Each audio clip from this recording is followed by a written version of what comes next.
Longtime GOP donor Betsy DeVos was tapped to lead the Department of Education. You called Betsy DeVos's selection, quote, the most ideological anti-public education nominee. She doesn't want public schools, and she's fought against them in Michigan. To actually say we should end Detroit's public schools, that's being anti-public education. When everyone in Detroit tried to save the Detroit public schools, Betsy DeVos used her considerable clout, which she's proud of, to stop it. All right, Randy, good to see you. Thanks.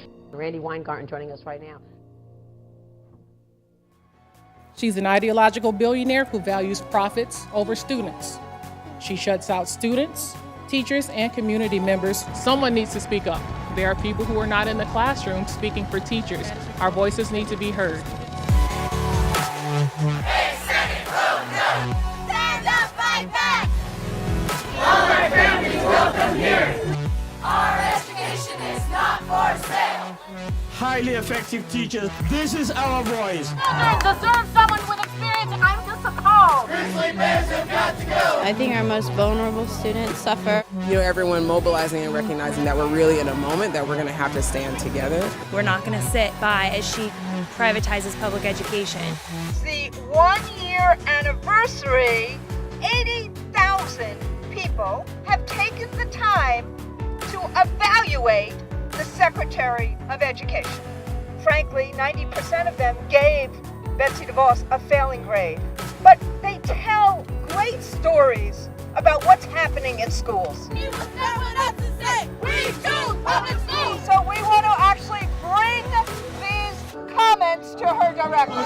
The U.S. Department of Education is closed. The educators, the students, the parents of America were locked out of the Department of Education. Do we want good schools in America?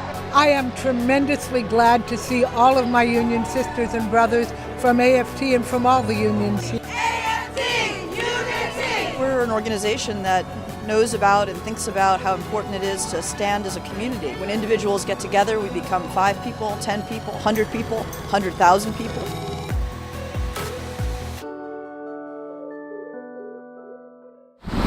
Hurricane Harvey barreling into the Texas coastline. Catastrophic flooding. Electricity knocked out for at least 300,000. We were able to get text out and communication back from more than 5,000 of our 6,000 members within 2.5 days of the storm. That really gave us an opportunity to identify the needs of our members, to step into action. When I felt like I didn't know what to do and where to go, HFT was definitely there to help me pick up those pieces. We all came together as a family. When we had food served, people was cooking, serving the teachers. My 2-year-old, sorry. The people in the union, how they just reach out with their hearts, it's empowering. It makes you feel like you're not alone. I am with the union since maybe 24 years, but this year was special. Was so special. Dios te bendiga. Dios te bendiga. I think that it has brought a light on what true unionism is. Being part of this brotherhood and sisterhood is really about giving back, about being there for each other. We're nurturers. We know the importance of helping each other as colleagues, but also helping our community. Most of the schools didn't have access to drinkable water, so this project gave us the opportunity to supply water. The week of Thanksgiving, 400 schools serving 125,000 kids will have reliable, safe water.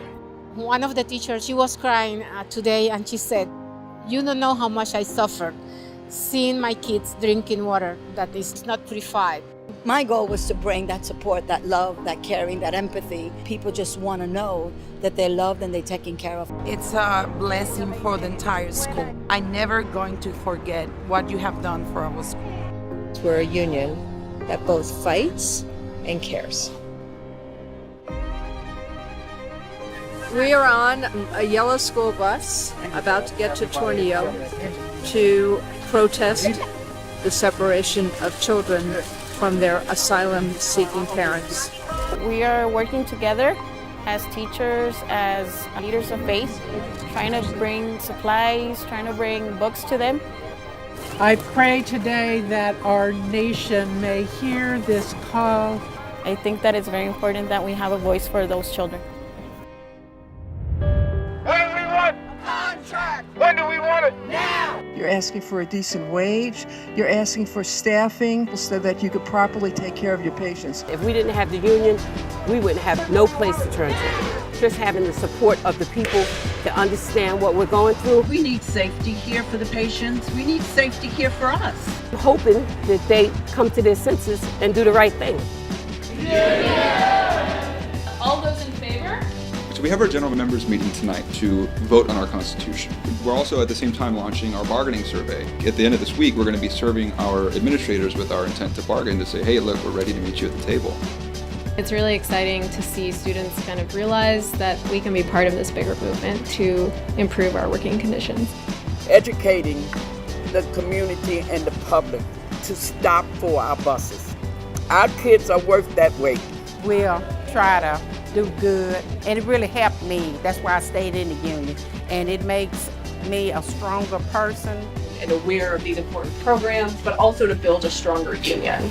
Things that I was able to do was learn more about options and then also what we could do as teachers and public service workers to actually pay off our student debt. Before today, I felt a little swamped, unable to kind of get ahead with it.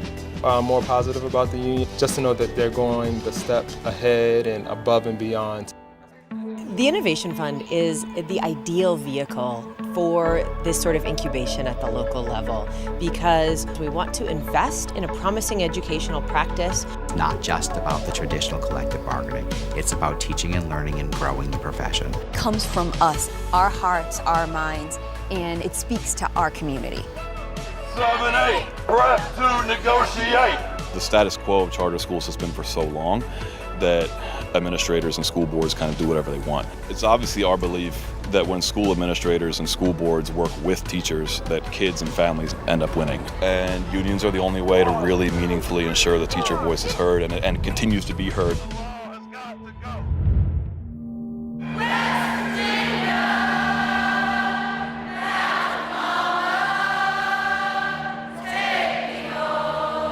It's just amazing to see the spirit out there and the unity. 55 strong. This is my first year being a teacher, and I have held hands with teachers that taught me, and it's just been great.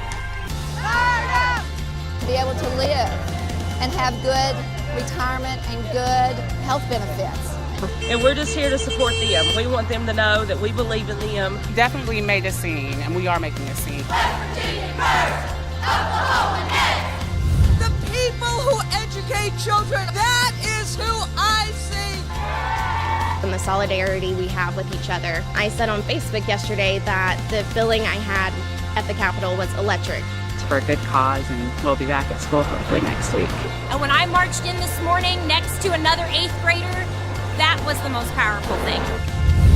Teachers are riding a growing wave of anger. The teacher protests have been described by some as a red state revolt. School closings are terrible for communities. Why would you close those schools? ¡Basta ya! Los medios de comunicación, porque nos enteramos que nuestra escuela está en la lista de eso. Ellos están muy tristes, los niños, estamos bien tristes por toda esta situación que está no solamente conmigo, sino con todos los colegas, ¿verdad?, de nuestro país, Puerto Rico. We have given more and more, and it feels incredible to know that all of us are kind of coming out of hiding. It makes my heart hurt because if they don't have the funding to deliver their best, then our kids aren't getting the best. There's more support out there than I think we realized. The priorities have to be our kids. I stand before you a teacher who is done accepting the status quo.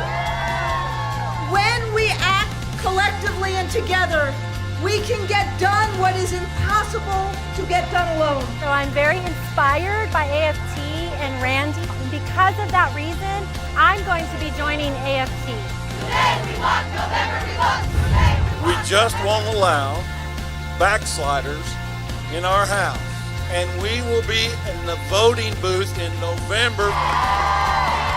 After experiencing these past 8 days, I really truly understood what the union is for and what it represents.